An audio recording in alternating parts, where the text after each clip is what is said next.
ahantu k'ubwenge inyuza umuntu mu buzima butoroshe kugira izimukure mu kintu cy'agaciro. Hariya rero mvuga ibyo nabonye byashikiye sivyo na kompoje bisanzwe. Ubuzima busagije naye gatoya uba waramubayemo cyane gose. Nivyo naririmbye nta na kimwe ntanyutsemo. Sakwe? Shawe tuzogutumira uzutuye ikiganiro c'intahe. Nukuri ntangora. Ngira tumenye ubwo buzima wacimo gaza utsana indirimbo ikomeye nk'iyi. Yego. Nuko rero kozi w'Imana Alice tubahe kano kajyo kugira ngo kumbure impande y'amajambo atarimo kutuganiriye kubijanye n'ino ndirimbo nshasha. Utuganirira ijambo ry'Imana. Imana yaje ku mutima wawe usangitse abari baratukurikira. Tarsis Hope Ministry TV ni umuryango washinzwe ugamije gufasha abakene, imfubyi n'abapfakazi batagira kirengera, abana baba mwibarabara, abasangwa butaka, abarwariye mu bitaro ndetse n'imfungwa. Nawe nimba hari umusanzu wifuza gutanga, duhamagare cyangwa utwandikire kuri izo nimero ziri kuri screen.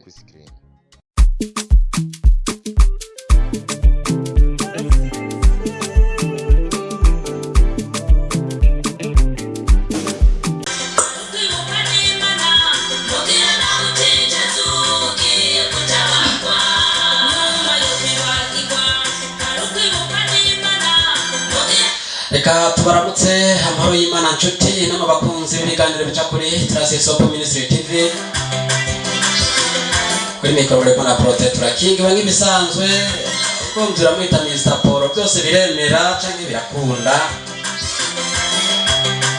Imbere yanjye canke imbere yanyu ndi kumwe nabo mukozi w'Imana twari kumwe cyagihe ubushitse.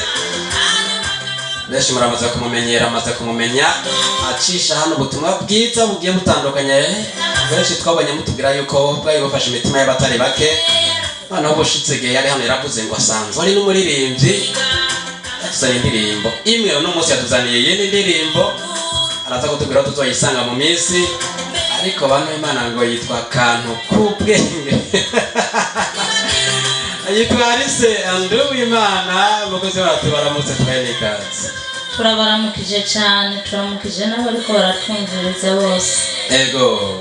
Amazina nayavuze ko canke ngera ngo ara. Yego, amazina nayo nyene Nduwimana Alice, ndiwa undi nyene mukozi w'Imana. Yego.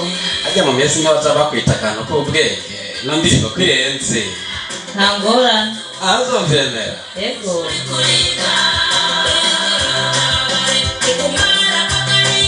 Igire gutabare ikumara ko gahinda ikwibagize imero warushuri kuri. Uruhe warushuri kuri. Aya majambo bakomeye wayarose gute? Aya majambo mu kuyaronka samajambo naronde ahubwo yandimo uri igihe cyose uzomenya akazi umusazi yahora akora. Iyo uravye umusazi neza bikwereka akazi yahora akora atarasaba. Yego. Betuziki Alice yarigeze kuba ari umusazi.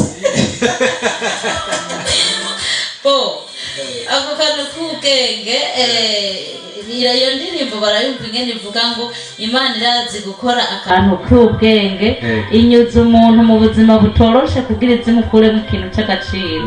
Hariya rero mvuga ibyo nabonye byashikiye sivyo na kompoje bisanzwe. Ubuzima busagije naye gatoya uba waramubayemo cyane gose. Nivyo naririmbye nta na kimwe ntanyutsemo. Sakwe?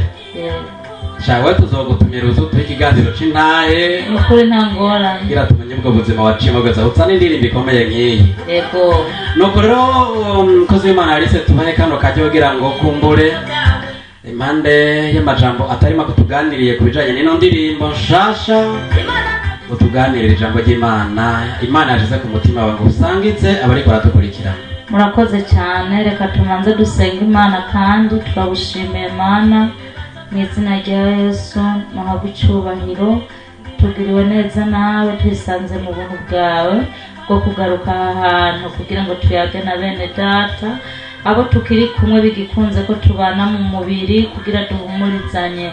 Rero ngwino ubane natwe Mana yo mu ijuru, ubane n'umunyamakuru, ubane natwe, ubane n'abari ko baratwumviriza bose. Ubu butumwa buze bugira ikimaze mu mitima y'abenshi mu izina rya Kristo. Amen. reka twishimikize rino jambo ry'Imana. Jambo ry'Imana riri mu gitabo c'Abami ba mbere ibice 21 ku murongo wa mbere. Jambo ry'umutwe riravuga ngo ivy'uruzabibu rwa Naboti.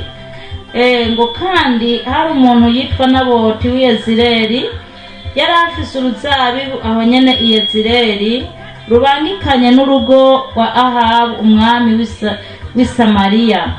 Bukeye Ahabu abarira Naboti ati mpa urwo ruzabibu rwawe kugira ngo ndahagire umurima w'imboga, kuko ruri hafi y'urugo rwanje, nanje ndaguha urundi ruruta urwo mu gishingo cyago, canke niwagomba ndaguha amahera aruciye. Naboti yishura Ahabu ati nuhoraho ntakavyumve ko noguha ishamvu y'abasogokuruza. Nuko Ahabu arataha ashavuye yijiriwe ku bw'iryo jambo Naboti w'i Yezireli yamubariye. Amena. Naya majambo y'Imana nje kubwira umuntu ariko arumviriza buno butumwa. Ndamuzane ijambo ry'umutwe rivuga ngo rinda ico wahawe, kuko Satani ariko arakironderana ubwenge.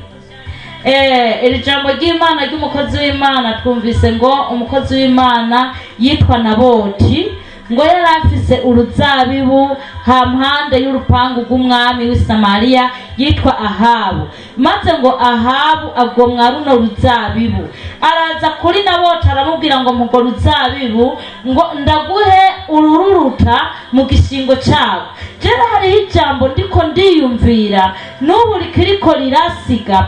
Ahabu arabwira Naboti ngo ndaguha uruzabibu ruruta urwo rw'iwawe ubwiza, ngo ariko aho hantu urwo ruzabibu rwawe nabwo umanze urumpe ndarugire umurima w'imboga. Imana idutabare cyane.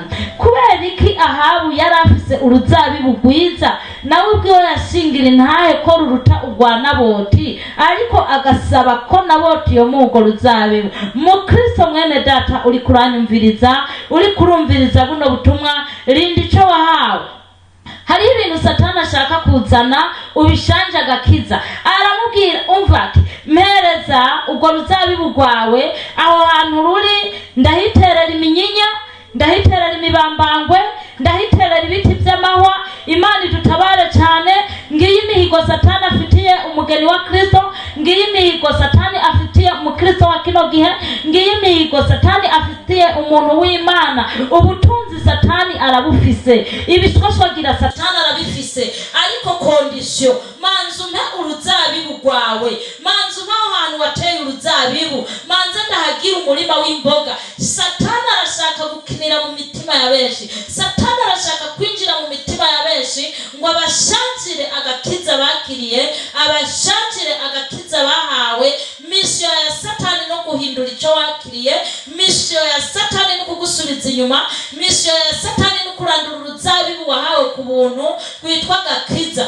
Ariko ndakwinginze muntu w'Imana uri kurakurikirana rino jambo ry'Imana, wumvira ku cyo wahawe. Ngo Naboti aravuga ngo ntibikabeho ko noguha ishamvu y'abasogokuruza. Ibyo bintu naho tutasomye ijambo ry'Imana ngo tuhamare, Naboti ngo yarababaye, baca bagenda kuca inama n'umugore wiwe ngo bandika ugwete. Umugore wiwe yitwa Ezebeli, ngo yandika ugwete mu izina rya Ahabu, ashyirako ikimenyetso, arujana mu bashinga ntahe b'ico gihe bafatanya na Ahabu gutwara, adendereza Naboti. Ngo bukeye baramufata bamwicisha amabuye, bamutsinda ngaho nyene impande y'uruzabibu rwiwe.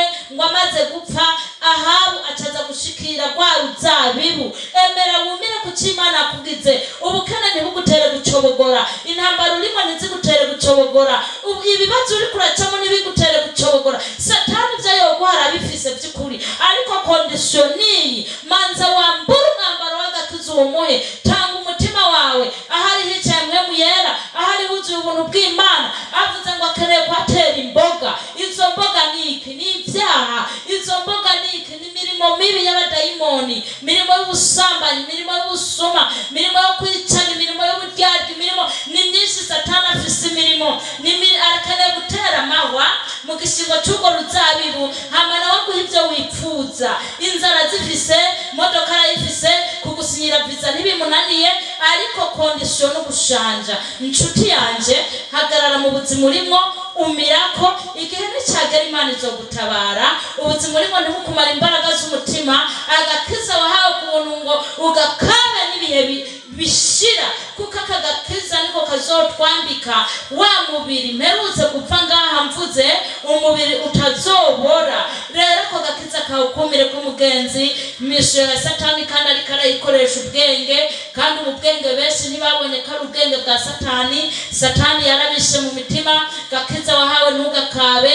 erega Imana iraguhorera Ahabu ngo amaze kwica Naboti wavugishwa n'Imana Eliya caraza abwira Naboti ati rero abwira Ahabu ati uwishe umukozi wanje Naboti n'uruzabibu rwiwe uragiye kurushikira. Imana ibwira Eliya ngo genda ubwire umwamikazi Ezebeli ngo ahimbwa zaraye zirigatiye amaraso ya Naboti niho nayawe rucazi yarigatira. Dusomye ijambo ry'Imana, Imana irakabika. Buriya na Ahabu ngo agiye ku rugamba, Imana iramureka imutsinda ku mukogote ariko kirengazuba ku kagezi k'Yezireli nyene, nukuvuga ngo hahandi nyene ku kagezi k'Yezireli kuri wa mugwa nyene nawe niho Imana yamutsinze ngo amaraso yiwe ava mu mukogote aseseka hasi. Zambwa Imana yasezerana zirarigata ya maraso. Imana ihora amaraso y'umugororozi atakoze icyaha, ariko Imana yahoye ayo maraso kubera iki? Yumiye ku cyafise, yumiye ku cyo yahawe, yumiye ku shafu y'abasogokuruza. Aravuga ngo basogokuruza banye basenga, aravuga ngo basogokuruza banye bakizwa, abasogokuruza banye bapfa baziribi. Yibuka ibyabaye kuri Yosefu. Yosefu yataye umwambaro ariruka, yagirijwe na muka Potifari amubwira ngo bakora ibyaha by'ubusambanyi. Umusore yitwa Yosefu aranka, aravuga ngo mpisemo kuyerekana ubwambure bwanje mu bantu, niruke ndagusigira uwo mutamana hakono kora icyaha. Naboti nawe aravuga ngo ndumira ku ruzabibu rw'abasogokuruza. Mwene data niwambura umwambaro w'agakiza, Satani ariko arakoresha ubwenge. Suzuma urabe ko atagutwaye, suzuma urabe ko uwo murima wawe w'uruzabibu atawutwaye, atamaze kuwuteramo izo mboga.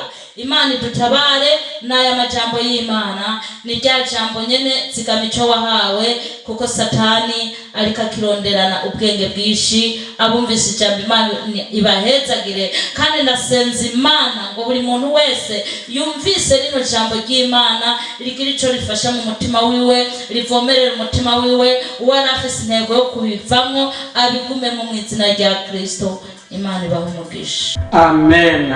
Amen. Imana ibahe umugisha namwe mukozi w'Imana. Amen. Mutwigishije ijambo ry'Imana rikomeye cyane. Abanyana ngo urinde ico wahawe cyangwa wakira ko Satani ariko arakironderana ubwenge. Yes. Ndimo nayo bakano k'ubwenge. None Satani nabaragenda kisondeka mu kantu k'ubwenge cyane. Nuko iri jambo n'ijambo ry'Imana rinkotse ko, kandi nkaba nizera ko nabari baradukurikirana rishoboye kubakora ku mitima, kuko numvise ibintu bikomeye nk'ibintu hafi nka bibiri. Je ariko numvise bari baradukurikirana, maraza gutwandikira mutubwire icyo numvisemo. Ikintu cya mbere cyo ndumvise uko Imana izi guhorera umuntu wayo. Yeah. Uyu mugabo yavuga ati jewe vraiment ubwo ruzabibu ruri hafi na kare rugo rwanje. Yes. Sanza gukabire. Bivuze ko umuntu ariko aradukurikirana nibihe bintu hanani mwabigarutse ko mu ijambo ry'Imana, ariko kandi biboneka ko Satani nibihe bintu Satani azanogira ngo akabira umuntu yamenye Imana arekuri ivyo yakira kugira sanacha ya Satani. Po Yesu abahezagire. Icambere cyo nagomba mbwire umuntu ariko aradukurikirana, Satani n'umuntu ntibiri kure na kure. Niyo mpamvu ijambo ry'Imana rivuga ngo ubwo ruzabibu ngo rwari impande y'urugo rwa Naboti. Nukuvuga ngo agakiza cyangwa umutima w'umuntu ntabwo uri kure ya kamere za Satani. Niyo mpamvu umuntu akwiye kugira gute, akwiye kwirinda akiyubara cyane. Ikindi naco warumbajije Naimbuze ngo ni ikihe kintu Satani akunda kuzana kugira ngo akabire umuntu. Yesu abahezagire cyane. Ikintu Satani ariko arazana mwa ino minsi cyo gukabira abantu b'Imana, icambere abantu b'Imana ico satani ariko arabakabira aciyemwo kanini ndibaza ko arico no kwishura ko yisunze kanini mu bukene iki gihe ariko arakabira abantu b'Imana warakijijwe akabona ati satana akamwereka ati woca mwizi nzira kandi inzira zose satana ariko aramwereka nizo guheba Imana yego woca mwizi nzira vyokunda kandi vyukura biciyemwo bikacamwo satana afise amayeri iki gihe ariko ararondera abantu ku bwenge cane akazana ibisa n'ubuzima kandi atari ubuzima abariko barakwegwa n'ibintu satana agenda abereka bikayangana ariko kandi ari ivy'akanya gato n'akahe kajambo babwira ni rya jambo nyene sindi kure yaryo rivuga ngo kurinda ico wahawe navuze ngo satani ntakatumare imbaraga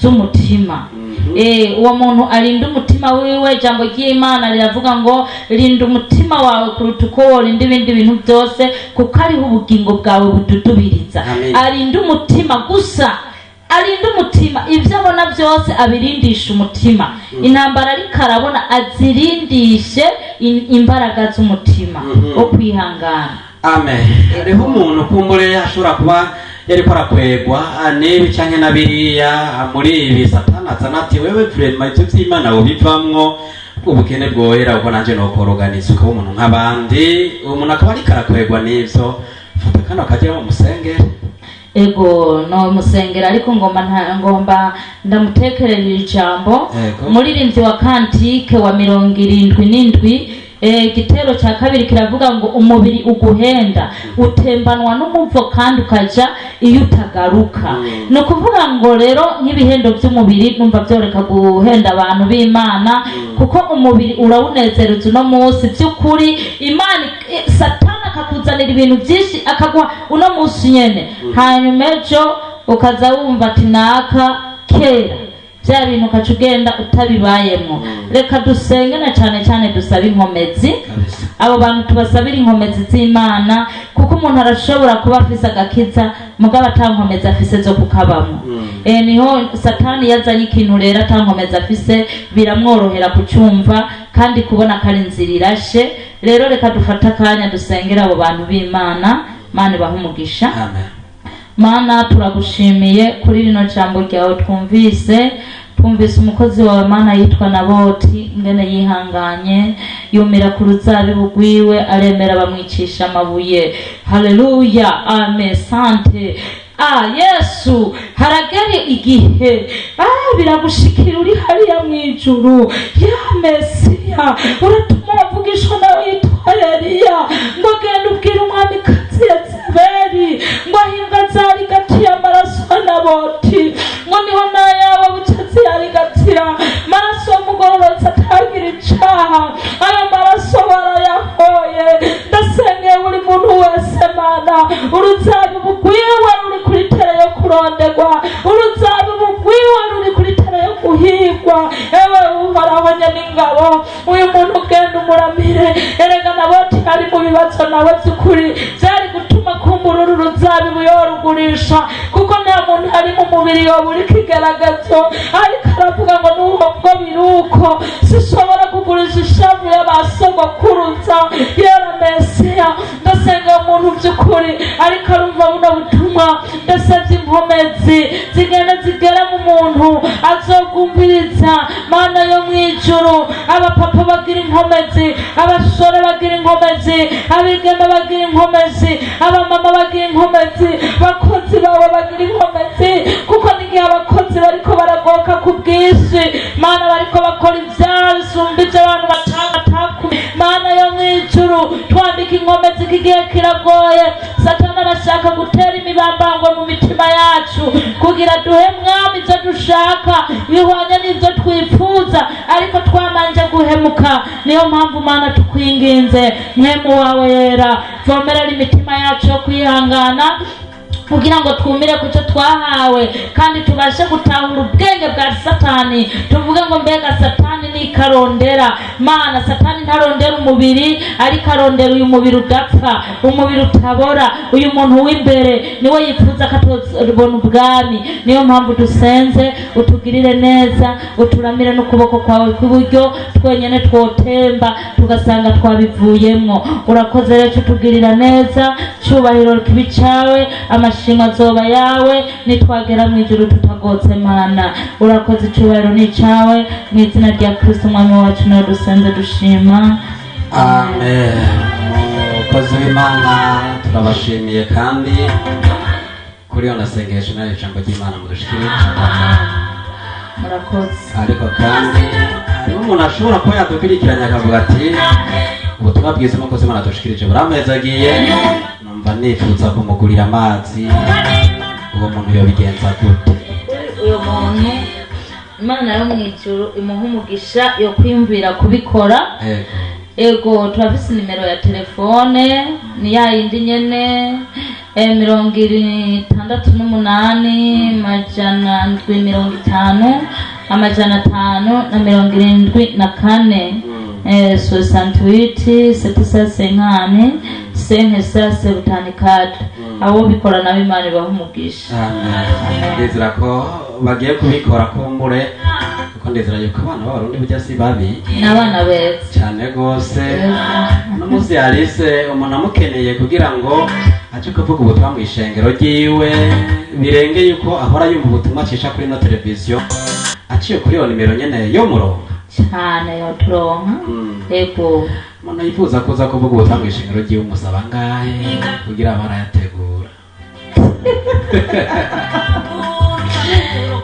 ijambo ry'Imana rivuga ngo mubiherewe ubuntu, muze mubitangira ubundi. Kandi hariho n'ijambo ry'Imana Yesu nawe yavuze, aravuga ngo uzoha urwato rw'amazi umuvugabutumwa akarumuha kuko yisunze kari umuvugabutumwa, ngo azohabwa ingero nk'iy'abavugabutumwa nyene. Twebwe iyo tugiye tubuvuga ku buntu, ariko ubu twiyumviriye ko akavuga ati urya n'umukozi w'Imana kandi n'ukuri twahezagiwe, yatubereye umugisha kutugurira amazi. Bibiliya irabirekuriwe, nta caha na kimwe kihari, arayatugurira tukayagotomera, hanyuma tunyowe tugatura akabati tuvuze ati ndagushima Yesu, ijuru rica ritanga ibihembo hahandi. Amen. Sio umuntu abayitanze agatanga ry'amazi. Acereshene ko acanganya impera n'umuvuga butumwa yakoze. Ego. Okay. Nuko umukozi w'Imana tubashimire ko mwongeye gufata akanya kanyu mukaza kugira ngo musangitse abakunzi b'ino televiziyo ijambo ry'Imana. Murakoze cyane, Imana ibaha umugisha, iha umugisha nabo ariko baratwumviriza bose. Okay. Kuva mutanguye gucira ijambo ry'Imana hano, namwe mibuga batwababonyemo, twizere ko no hanyuma tubikoze kugira ngo mugaburire ubwoko bw'Imana muzotwita nukuri n'amahoro menshi. Ego. Okay. Reka tubashimire namwe nshuti bakunzi ba Atlasis Hope Ministry TV, tubashimire ko mwadukurikiranye kino kiganiro kuva mu ntango kugeza aho kirangiriye. Kino kiganiro hano kirangiriye, rero tutosubire duhure mu kindi kiganiro, ariko kandi ukabutana afisonda kuri ka kaboro kabuzwe na Genevieve tunamuramutsa. Yes, nanje ndamukunda. Ego. Sinzi ko nawe gukunda. Nabyo tuzomubaza, ariko je ndamukunda. Okay. Mubaza nawe tuzomubaza ko agukunda. Amen. Ariko ndizera ko urukundo ico kintu kiranga abana b'Imana. Ko nawe nyine arakijijwe. Ego. Kandi arakorera Imana. Imana imuhe umugisha. Nuko mwakoze kubana natwe rero, akaryoshe naho kagiye gasigaye hano, tuzosubire duhere mu biganiro bizokurikirana. Aho gutaha protect turakingiwe, niwe mwari kumwe kuri mikoro, umutumire wacu yari yarishinzwe w'Imana. Tuzosubire mu biganiro bizokurikirana aho gutaha. Bye. Tarsis Hope Ministry TV ni umuryango washinzwe ugamije gufasha abakene, imfubyi n'abapfakazi batagira kirengera, abana baba mw'ibarabara, abasangwa butaka, abarwariye mu bitaro ndetse n'imfungwa. Nawe nimba hari umusanzu wifuza gutanga, duhamagare cyangwa utwandikire kuri izo nimero ziri kuri screen.